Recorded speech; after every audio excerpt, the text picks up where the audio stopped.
play with your brain chemistry, namely dopamine. I want you to try to play with dopamine. And what I mean by that, I'm listening to a lot of videos every day, every week, that are talking about neuroscience. They're talking about chemicals in the brain. They're talking about how your body responds and what these chemicals mean, the significance and such. Dopamine is obviously one that comes up all the time, and I think it's a pretty trendy, very buzzworthy word, and I'm not going to pretend to be an expert on it, but I think people throw it around not fully grasping what dopamine is. And again, I'm still learning as well. But something I've learned, a principle that I've learned and I'm continuing to learn that I find fascinating, talks about your baseline dopamine like threshold, if you will, or dopamine level. And it's funny, I think mild tangent, but I think so often we don't really know what baseline should be for, whatever metric we're trying to measure. Most people, in my experience, and I used to be a professional in the fitness industry, most people don't know what basal metabolic rate is, BMR. They think,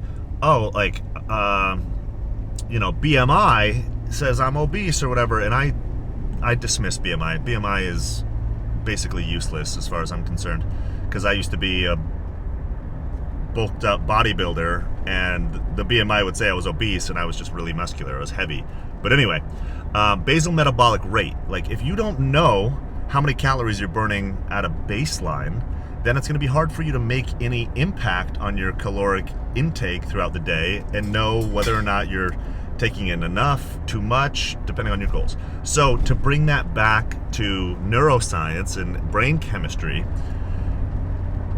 if you think of scrolling TikTok or Instagram, right, and you think of the dopamine hits from that and just the impact on your cognition, on your focus from that, right, and then you factor in whatever's on your computer, whatever's on your TV, like there's so much stimulus, so your baseline dopamine is probably pretty high.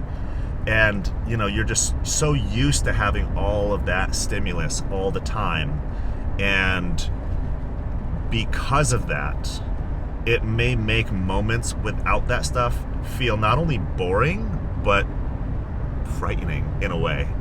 And I think that ultimately is frightening, and I'm not immune to that. I'm right there with you. So in the last few weeks, what I've been doing is consciously not turning on my TV when I go home, and I've actually completely changed the way I structure my evenings.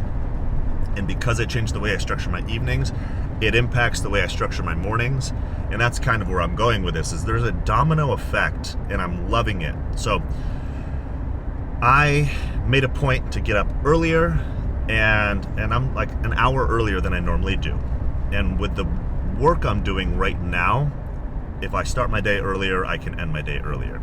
So I'm starting my day earlier. I'm being intentional to not snooze and stuff. I'm getting up, which is a weakness of mine, the early mornings. But I get up, I start my day. Because I've already started it earlier than is like comfortable, I kind of have this mentality of like, all right, we're up, we're doing it, and I feel good. But at the same time, I'm like, well, shit, if I'm going to wake up early and do this, I might as well dive into it and at least get it done. So I bring that momentum into my day, and I start tackling my tasks where I'm like, okay, I woke up at 7:30, which, a lot of people are going to be like, oh, that's not early, but it's all relative. Anyway, woke up at 7:30. Well, okay, I don't want to dilly-dally because it defeats the purpose of, like, if I was going to do that, I should have just slept longer. So I'm like, I'm going to be out the door by 8, and that allows me to get to work earlier, and then I'm going to go do my tasks and stuff. And it's fascinating because even though I know I started an hour earlier, I'm looking at the clock throughout the day, and I am anywhere from an hour or more ahead of my normal schedule. And because of that, it's very rewarding. I am seeing that going, like, oh shit, I'm making really good time. Even though I know I started earlier, so theoretically I should also end, around an hour earlier if I'm keeping the same pace.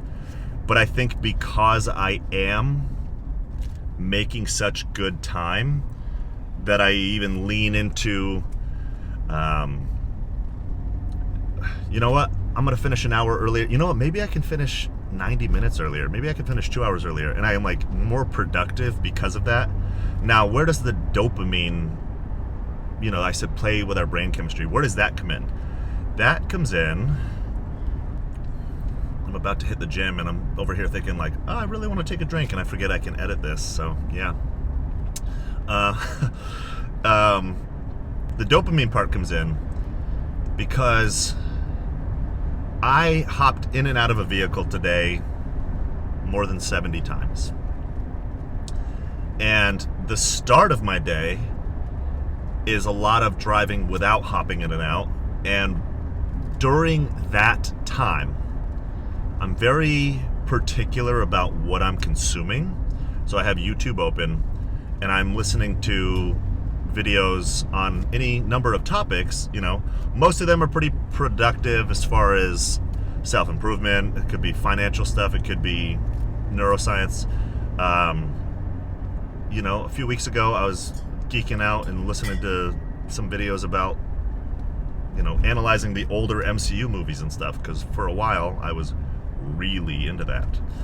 And today I listened to a channel, and I listened to her yesterday as well. It's called The Ash Files, and these are really beautiful videos, so well written, so well articulated, and just a really incredible message. I love those. So I listen to these while I'm driving, and I'm, I'll pause, I'll make notes, I'll pause and I'll reflect, ruminate. But once I got to the spot, and I did this yesterday as well, I did this a number of times last week. Once I got to the point where I'm, okay, I gotta be in and out of this vehicle all day, I'm not gonna listen to these really intentional, knowledgeable videos trying to teach me something. I've done it, but like I'm hopping in and out and I'm using my watch, pause, play. It's not terrible, because I think one of the benefits of that is I will pause and jump out of this vehicle when I have a certain thought that was just put in my head because of a video, and now I'm kind of sitting with that and I'm ruminating and I'm repeating it, and again letting it sink a little deeper. Which is nice, but it also, it's weird. It can work in my favor of making me feel really mentally dialed in, or it can make me feel a little scattered. And I think one benefit of that is it is uncommon in our current setup to leave and return to the same piece of media over and over again. You are not at all in the right space, lady. Instead of short form media where you just consume and like just turn and burn and burn and burn and burn, this is a little different because my mind stays on the same video, the same topic for a little bit more of an extended period, and I am actually leaving and returning and leaving and returning. But okay, this is a joke. My wipers are turning on without me, like everything's just making noise right now. Sorry. But what I've done the last few days and what I did last week for, a good chunk is I turn off, like I don't put on music, and I don't have that stimulus. And it's funny because there's a much better spot right there, whatever. The thought of tuning all of that out and just driving for hours and hopping in and out of this vehicle that I, doing the thing that I don't really like doing. Um, the thought of doing that without some kind of a reward, some kind of a dopamine hit, some stimulus from music I like and being able to sing along and stuff like that, it seems daunting, it seems intimidating. And in reality, not only do I feel mentally clearer because I'm able to just kind of sit with my thoughts and process things and let new ideas form, but I'm not being persuaded or guided to feel any type of way. You know, if the algorithm wanted to start playing a certain type of music, maybe it's going to have some influence on my mental state. I'm also not being subjected to ads, which have any kind of influence on my mood or purchasing or anything like that.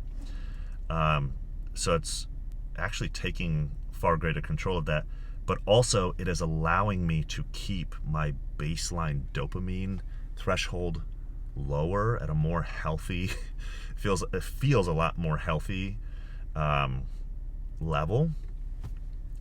So I'm not just constantly go, go, go, go, go, everything vying for my attention. In reality, I have a better grasp of maybe starting a video or starting to look for a video on YouTube and just kind of being like, you know what, no, my brain needs I don't need anything taxing my brain right now. I need to just kind of pause and collect and sit and think and ruminate. And, you know, I'm a very creative individual, so it's good to just have those moments of pause to let ideas form, you know. And there's also a lot in my life right now, a lot of decisions that need to be made and problem solving.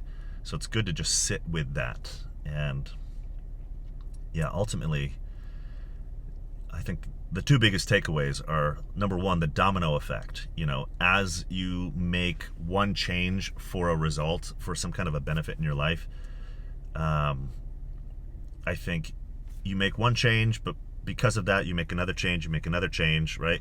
I want to get up earlier, which means I don't want to sacrifice sleep, and I'm going to go to bed later, and I'm going to go to bed earlier, and if I'm going to go to bed earlier, I'm going to do X, Y, Z. Like, is absolutely a domino effect. But being conscious of like, hey, I can go home, turn on my TV, and then sit down and try to figure out what I'm going to do with my evening, and immediately your brain is taxed and there's things vying for your attention, so you're scattered, you're stretched thin, and your dopamine threshold is now being messed with. So the idea of sitting down and working on my book or doing dishes or cooking or whatever the other task may be that's more important and more beneficial, it doesn't seem as appealing, because you're like, why would I want to go do that thing that I should do when I can just sit here and have easy free dopamine on my TV, you know? Just being conscious of that. And I think it's really, you know, again, this is a new shift for me. This is something I'm experimenting with and I'm playing with, but I can feel a difference. And I think it really doesn't take, based on what I've learned about the neuroscience and the actual chemical response, it doesn't take a tremendous amount of time to give your brain a little bit of a reset and a detox, so to speak, with your dopamine sensitivity. So play with your brain chemistry.